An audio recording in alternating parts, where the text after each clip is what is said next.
Well, morning again. We continue to journey with Moses. That's what we're doing over these weeks as we journey with Moses from Egypt into the Promised Land. And what we're particularly looking at is Moses as a character, as a man who knew God, who walked with God. And where did we leave him 2 weeks ago? We left him in a moment of triumph. One of the greatest moments in the history of Israel, indeed probably the greatest moment, the moment they look back to throughout the Old Testament, the sign of God's love for them, the sign of God's power and God's goodness, the parting of the Red Sea and the passing right through. Well, she was quiet for the really important bit, wasn't she? Eh? That was when I was holding her. No, it's nothing personal. No, that's right. There's quite a few adults who wish they could do the same thing, but don't have the same excuse. Never mind. Moses and the people had been trapped, hadn't they? Trapped between the sea in front and a vengeful Egyptian army behind. And then God had opened up a way not only for them to escape, but a way in which those who had been pursuing them, who wanted to kill them, would trouble them no more. And on the other side of the Red Sea, they celebrate. And then they move on. What an experience that must have been. I mean, can you imagine it just for a moment, walking through the Red Sea, with a wall of water on one side and a wall of water on the other. And actually what the scripture says is that in between it was dry. You didn't even get your feet wet. Extraordinary. And then as your pursuers begin to use the same route to pursue you and you think you're going to get overtaken, the sea swallows them up. I mean, that was a memory for a lifetime, wasn't it? A memory, or was it? This morning we're going to journey with, I led you down that one, didn't I? We'll see that in a moment. But this morning we're going to follow Moses and the Israelites through three kind of stages. And the first stage is in Exodus 15, and we're going to read from verse 22. Exodus 15, verse 22.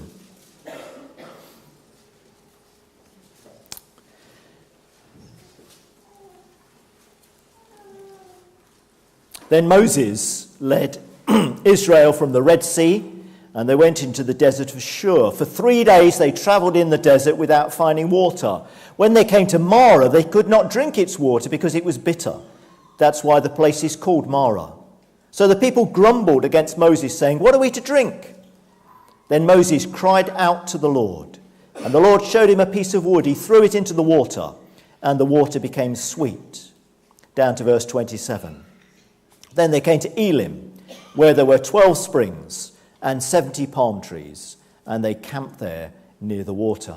Stage 1, Marah and Elim. Actually, when you look at it, the memory of the Red Sea, the glory of that, it lasts about 3 days.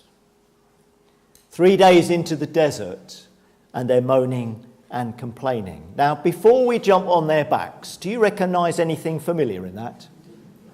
Hey? I mean, we've all got short memories, haven't we? God has been good to us. We do not look back to the Red Sea. We look back to something even more extraordinary. We look back, where's it gone? We look back to this, the cross, the death and resurrection of Jesus. Could God have done any more for us? God has been so good to us. And for us, personally, in our lives, God has been faithful and good. He's seen us through things. And yet, just like these people, when we face disappointments in our lives, when we face difficulty or illness or whatever it is, all too often, this is who we become, don't we? You can put Miss or Mrs., depending on your sex. But all too easily, we suffer from spiritual amnesia, and we forget God's goodness as the latest whatever it is engulfs us. We've all, most of us, have done it.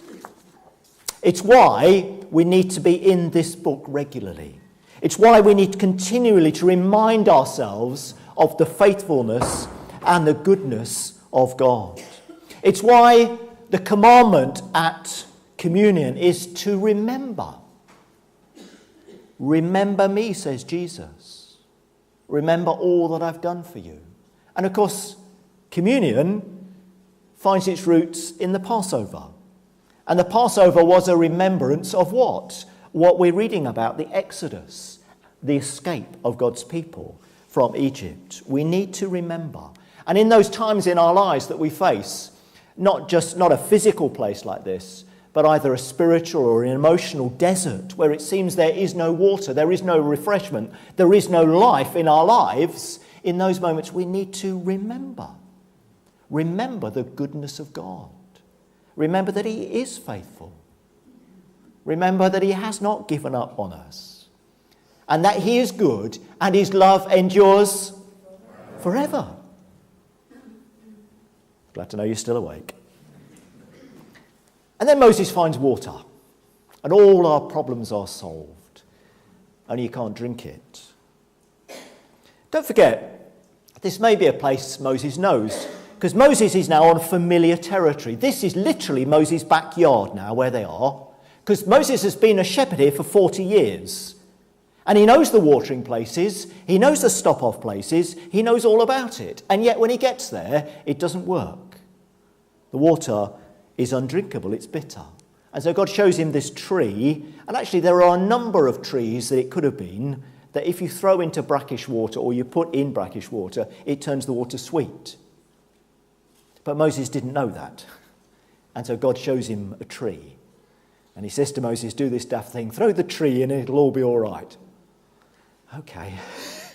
And it is. And it is. But maybe through this experience, God is reinforcing something to Moses. Moses, your past experience is not enough. You're in a new place now. You're in a new situation. You are in familiar surroundings. This is his backyard.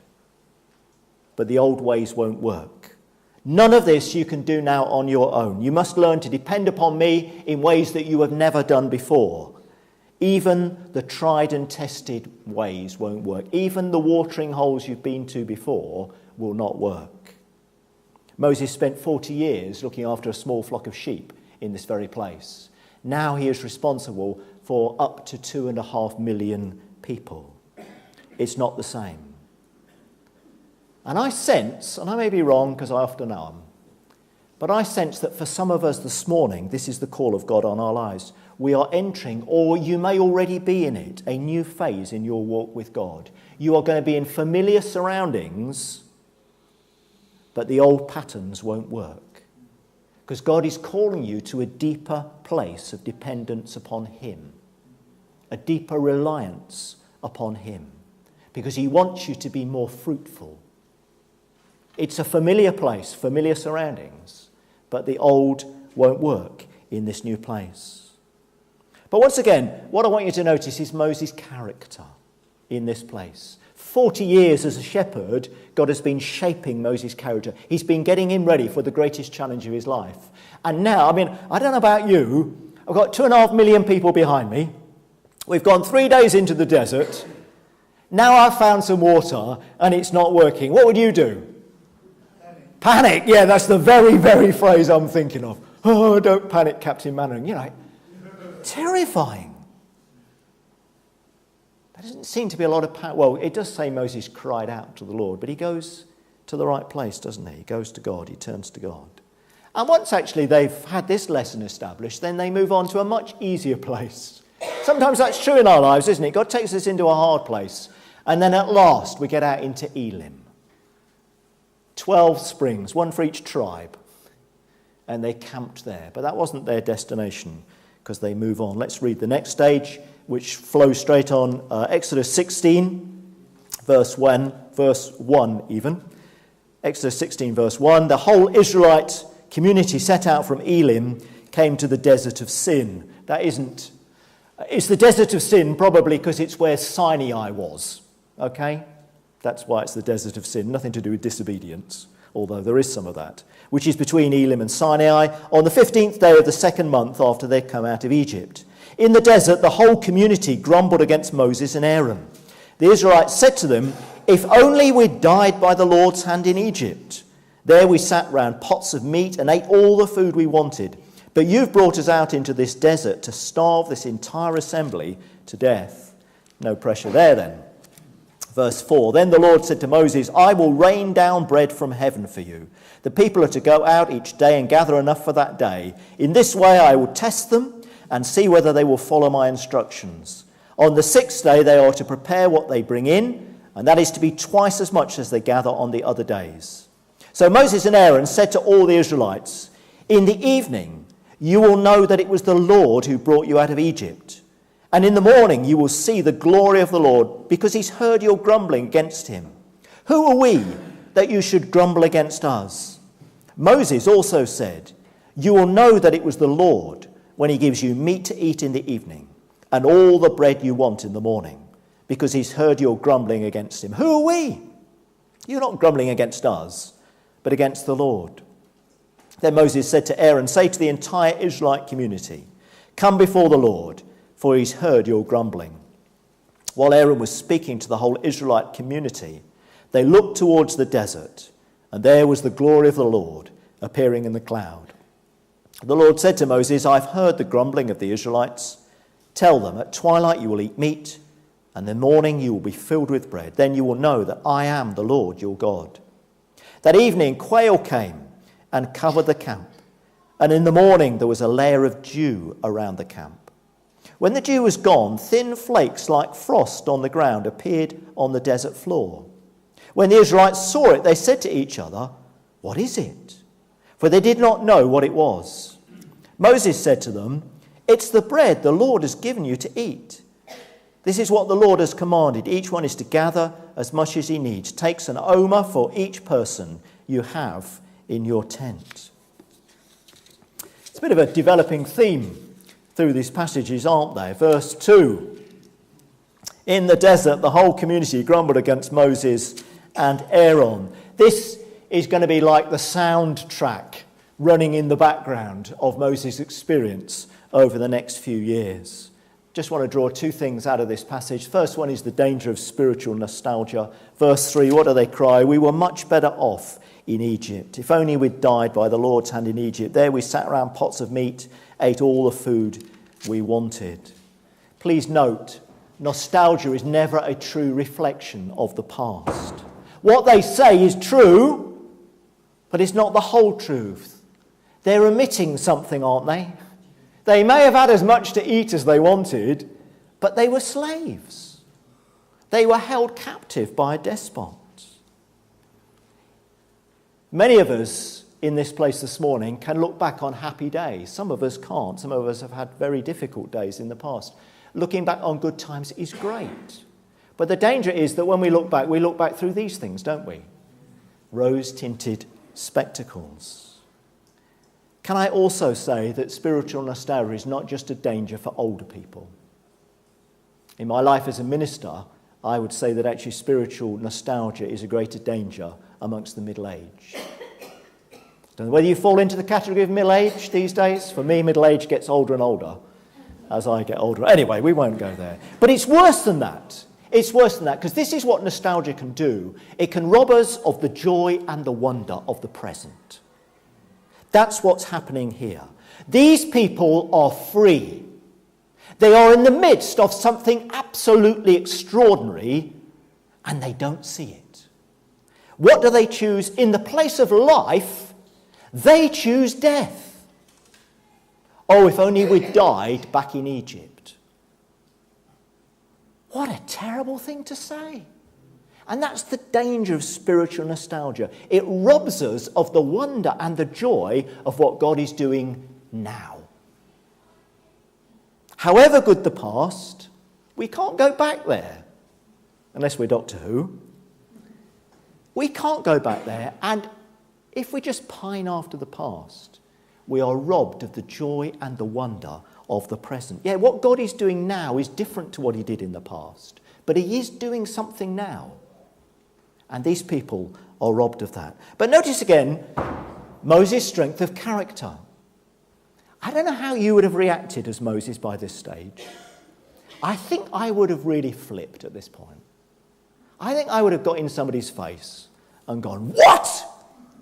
Aren't you forgetting something?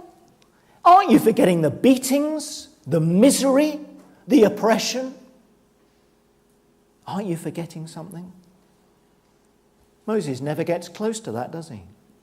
In fact, what Moses does speaks volumes of his character. He points them to God. Because Moses' desire is that these people should depend upon God, not on him, but on God. And in verses 6 to 8, he redirects them to God. He points out, look, it's God who got you here. It's God you're complaining about. And you're going to know that God is in this by what he does. Meat in the evening and bread in the morning. And that links us to the second danger, the danger of not living in thankful dependence upon God. Because two amazing things are going to happen. Firstly, they're going to be knee-deep in quail. Quail's eggs are a bit of a luxury these days, aren't they? These people are going to be knee-deep in quail. And then in the morning, this extraordinary stuff and I love this. This is beautiful, isn't it? You know, they say, what is it? And so that becomes its name. What is it? Because it seems they almost never quite worked it out. And verse 31 in this passage describes it, but you get a fuller description in Numbers 11. Now the manna was like coriander seed, and its appearance like that of resin. The people went about and gathered it and ground it in hand mills or beat it in mortars and boiled it in pots and made cakes of it. And the taste of it was like the taste of cakes baked with oil. This manna was truly extraordinary stuff. It was amazing stuff. It was a kind of multi-purpose food stuff. You could grind it or beat it, bake it or boil it. I wonder what the hairy bikers would have made of it. But it was like that. You could do all kinds of different things with it. And it was miraculous. It was there every morning from this time until they got into the promised land, and then it stopped. Apart from Saturday, Sabbath. It wasn't there on a Sabbath. And when you went out any day, if you thought, tell you what, I'll get ahead of the game. I'll gather enough manna for a week. It went mouldy. But, miraculously, on a Friday, you were commanded to gather 2 days' worth, and you did. And on a Friday, it stayed healthy for the next day. And that continued throughout this time. But even this supernatural, miraculous provision, after a while, the people come to Moses and they say, we're fed up with this manna. So we've got to eat. Don't forget, we live in a blame culture, don't we? Had an accident at work, you could be entitled to compensation. Whenever there's a catastrophe, it's not long before BBC News or ITV News are asking the question, whose fault was it? Who's to blame? Now, on occasions, see whether he comes out that door. No, on occasions, it's right to ask that question. I mean, think of that awful factory accident in Bangladesh. It's quite right to say, well, whose fault was that? Because things like that should not happen. But sometimes it's just human error. Sometimes accidents do happen.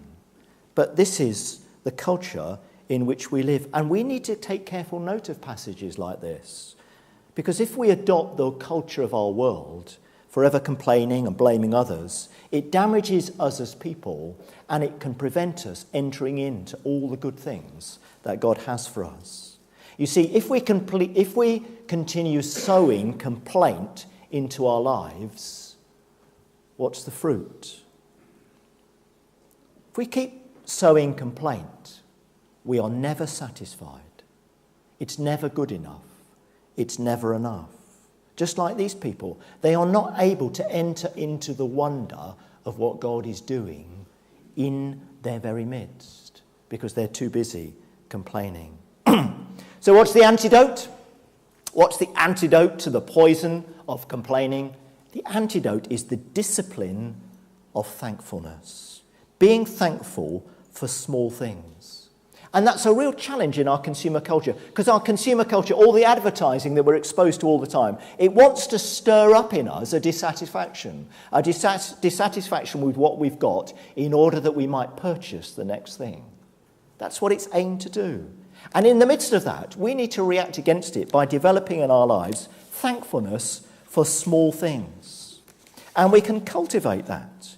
We can make it a habit of our prayer life every day to be thankful for 5 small things, 5 different things. In those moments before you drift off to sleep. In those moments as you drift off to sleep, just saying to God, thank you for that glass of water. Thank you for that person who phoned me. Thank you for that weed that I managed to pull out of the garden. Whatever it is, but thankfulness for small things. It's the antidote to the poison of complaint. Because Psalm 95 in the New Testament book of Hebrews, as they look back and reflect upon this time, not just these events, but the whole time in the desert, then one of the things they point out that because of the grumbling of the people, they did not hear what God was saying, and they were unable, this is the phrase, they were unable to enter into his rest, his blessing. It's a stark warning, because sadly, complaint becomes a way of living for these people. It becomes their way of life. We're not going to read the passage, but Exodus 17 is the next thing. They go on further, and there is no water, and they begin to complain. And Moses is living through opposition from within. And then suddenly they face opposition from without, which is stage 3, is Exodus 17, verse 8. Exodus 17, verse 8. The Amalekites came and attacked the Israelites at Rephidim. Moses said to Joshua, choose some of our men and go out to fight the Amalekites. Tomorrow I will stand on the top of the hill with the staff of God in my hands. So Joshua fought the Amalekites as Moses had ordered, and Moses, Aaron and Hur went to the top of the hill. As long as Moses held up his hands, the Israelites were winning. But whenever he lowered his hands, the Amalekites were winning. When Moses' hands grew tired, they took a stone and put it under him, and he sat on it. Aaron and Hur held up his hands, one on one side, one on the other, so that his hands remained steady till sunset.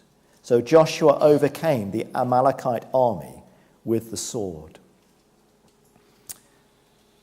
First thing I want you to notice is that prayer and action go together. Joshua needed to lead some of the people out into battle, and Moses needed to pray.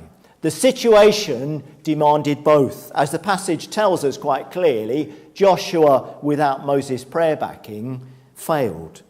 But there is no suggestion in the passage at all that they didn't need Joshua on the battlefield as well. You need both prayer and action intertwined. And some years ago, when we had one of our prayer meetings or prayer times here together as a church, somebody had a prophetic word that was a clear and helpful reinforcement of what is going on in this passage. And the person said to me afterwards, what I saw at the beginning of our prayer time, it was like as we began to pray, we started firing fiery arrows into the enemy's camp. And these arrows were going and they were flying. And actually some arrows were coming back. But as we continued praying, then the enemy's arrows died off. And actually there was an area of ground began to be cleared in front of the enemy. And then when we stopped praying, the enemy arrows started coming back. And the ground that had been cleared was lost. Once the ground is cleared, we need to take possession of it. You see, prayer and action need to go hand in hand. Notice also in this passage that different people have different roles. Some of us have to be the Moses. Some of us have to be the Joshuas. It's about calling and gifting. That doesn't mean, by the way, that some of us are all action and some of us are all prayer. Those who do things also need to pray, and those who pray need to do things. But if we went round this morning, we would be able to identify that some of us, by inclination, are more prayers, and some of us, by inclination, are more doers. Notice also there is a third group in this passage, those who encourage and support the prayers. Because there are times when you are a prayer, when your hands drop, when you get weary, and you need those who gather around you to encourage you and say to you, yes, actually this is vital, carry on, press on. It's about what stirs us. It's about where our motivation is. It's about ultimately where our heart is. On a Tuesday here in the church from 12 till 3, there is a prayer house where a group of our folk gather together to pray, and the doors, as they are this morning, are open, and anybody is invited to come and pray. 3 hours of prayer. Now, how does your heart feel when I say that phrase? 3 hours of prayer. Does it lift? Think, wow, I'd love to have the opportunity just to spend time in God's presence, praying. Or does your heart sink? 3 hours of prayer? I'd rather be doing something. I suggest to you that's a bit of a division. Because there are some of you in here this morning, and I know some of those who do the prayer house, it's not quite the highlight of the week, but it's one of the highlights of the week. They look forward to it. 3 hours. They don't spend all 3 hours solidly. You know, there are tea and coffee and biscuits. And I do notice that they... No, anyway, we won't go there. But it's not 3 hours intense like that. But it's about where our hearts are. And some of us are called to give our time. That's actually where our heart is.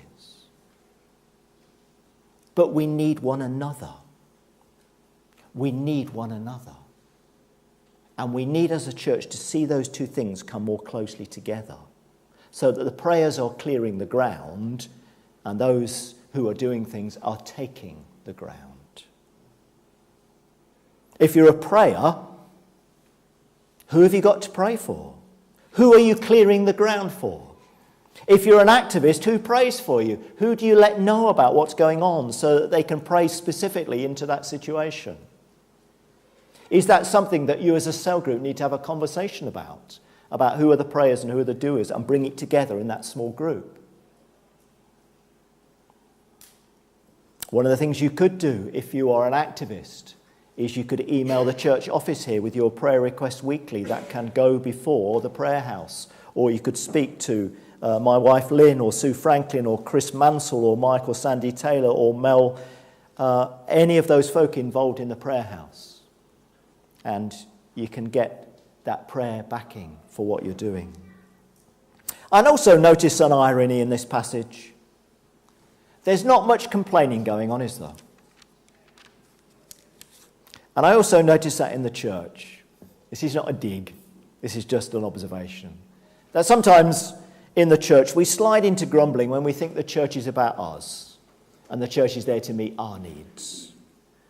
When we unite together in the task that God has given us, I also notice that the grumbling disappears because we're focused on what God has given us to do. So Moses and the people journey on towards Sinai. And as I often do, as I come to a conclusion, which means I'm going to shut up in a minute, so you're all right. Okay. I just invite you to think, is there one thing that you need to go away with and work with God as a result of this? Is it for you that God, are you sensing this? Or maybe you just need to lock this away in your memory so that when it happens, you realise this. Are you in this place, actually, where you are going to be in familiar surroundings, but the old patterns aren't going to work because God is calling you into a deeper place? Are you facing the danger of spiritual amnesia or nostalgia? Do you need to develop, the positive thing is, do you need to develop this habit of thankfulness? Thankfulness for small things. That is the antidote to the danger of complaint. Or is God speaking to you this morning about the place of prayer and action? That if you're a prayer, you need to find specifically people who are doing things so you can help clear the ground for them. Or if you are doing things, you need to find 2 or 3 people who are your prayer shield, who will pray regularly and consistently for you. Just leave a moment's quiet as you look at that slide and allow God to examine your conscience, your heart.